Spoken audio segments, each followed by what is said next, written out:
Baik pemirsa, terima kasih Anda masih bersama kami. Kita masih berada dalam suasana yang lebih panas. Walaupun studio di Berita Satu ini full AC, tapi saya berharap bahwa panasnya perdebatan kita malam ini tidak terbawa keluar studio. Karena jangan lupa, apapun pilihan, siapapun pilihan Anda, orang sama bos saudara. Saya akan minta pendapat dari seorang mahasiswa yang berada di Grand Studio Berita Satu. Sudah ada yang bersiap untuk bertanya? Oke, silakan. Boleh berdiri Mas, namanya siapa? Ya, terima kasih moderator. Nama saya Panji Nugroho dari mahasiswa UHAMKA. Panji Nugroho. Iya. Oke, silakan pertanyaan. Ya, tentang SDB ya. Jadi baiknya suatu SDM itu karena ilmu ya. Nah, ilmu-ilmu yang diajarkan ini akan mempengaruhi pola pikir, moral, etika, sehingga apa yang dia miliki itu dibentuklah ke dalam sistem. Dibangun ekonomi, sosial, politik, dan juga pendidikan ya, seperti itu. Dan kita sudah tahu bahwasanya sistem politik ini demokrasi diadopsi dari Aristoteles ya, Yunani. Ya. Pendidikan pun sudah. Pertanyaannya Mas, Anda kayak berorasi ya. Aja mau unjuk rasa. Jadi pertanyaannya itu siapa yang salah? Apakah ilmunya yang salah atau apanya yang salah? Oke. Nah, bagaimana seharusnya? Itu pertanyaan saya. Terima kasih Mas Panji. Tepuk tangan dong buat Mas Panji. Baik, saya berikan kesempatan 30 detik buat masing-masing narasumber. Prof, Anda duluan menjawab, habis itu Pak Azul. Silakan, singkat saja. Baik, yang salah memang paling mudah kalau kita menyalahkan sistem. Tetapi saya tidak mau menyalahkan sistem di sini. Saya lebih melihat ke political will dari pemerintah. Itu yang kurang. Jadi selama ini kita terlena dengan struktur pengurusan pendidikan yang sifatnya administratif. Ujungnya adalah menjadi pragmatis gitu.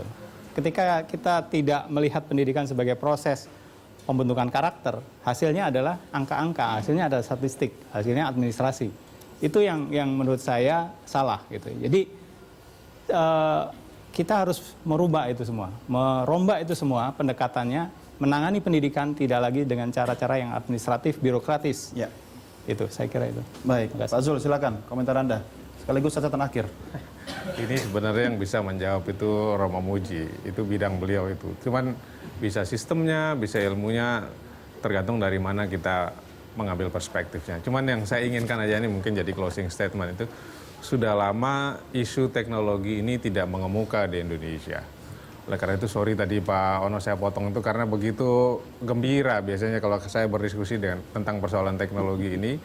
10 tahun pemerintahan Pak SBY ini mereduksi teknologi itu pada porsi yang menurut saya kurang strategik. Nah, oleh karena itu ke depan mudah-mudahan dengan menempatkan total faktor productivity dalam kualitas pertumbuhan ekonomi kita akan memberi perhatian kembali pada PT PAL, PT DI, dan lain sebagainya.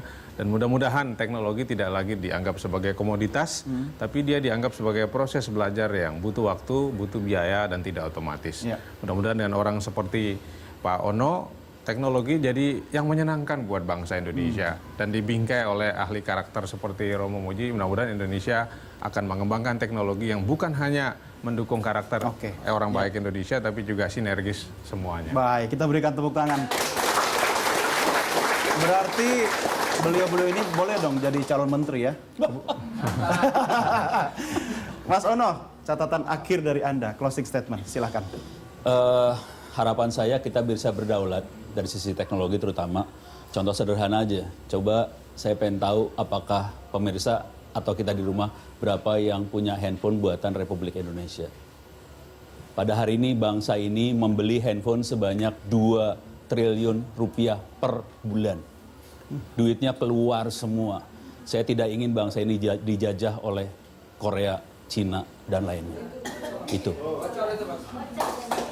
Statement Mas Ono membuat saya langsung memasukkan handphone saya ke saku. Handphone saya bukan buatan merek Indonesia. Ini buatan mana? Masih buatan Cina, merek Indonesia. Merek Indonesia, mereknya apa?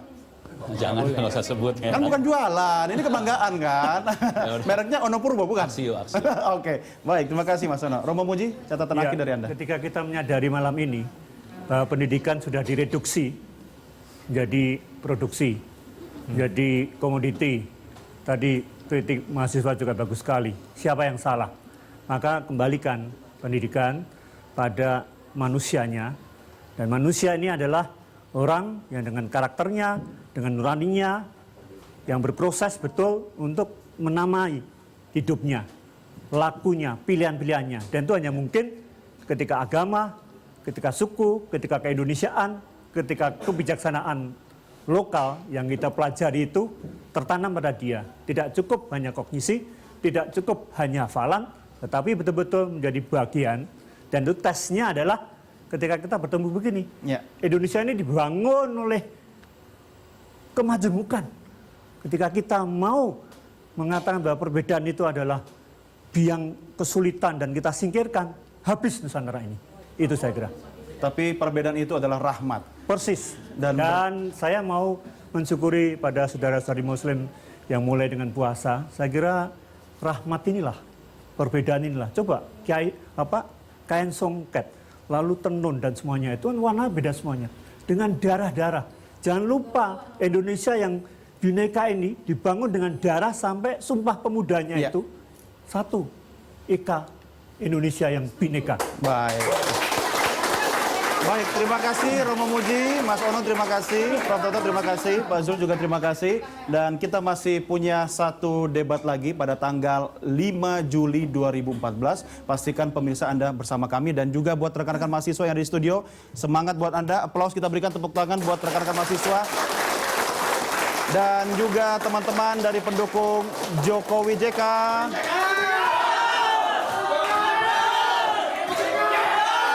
Dan juga teman-teman dari Prabowo Hatta. Baik, pemirsa, demikianlah live event menuju istana. Semoga debat calon wakil presiden tadi memantapkan Anda untuk menentukan pilihan tanggal 9 Juli mendatang. Kita akan bertemu lagi dalam sesi debat terakhir yang akan menghadirkan kedua pasangan Capres-Cawapres tanggal 5 Juli. Saya Doni The Kaiser, pamit undur diri. Pastikan tetap bersama kami di channel pemilu ini, Berita 1. Sampai jumpa. Terima kasih, Kak.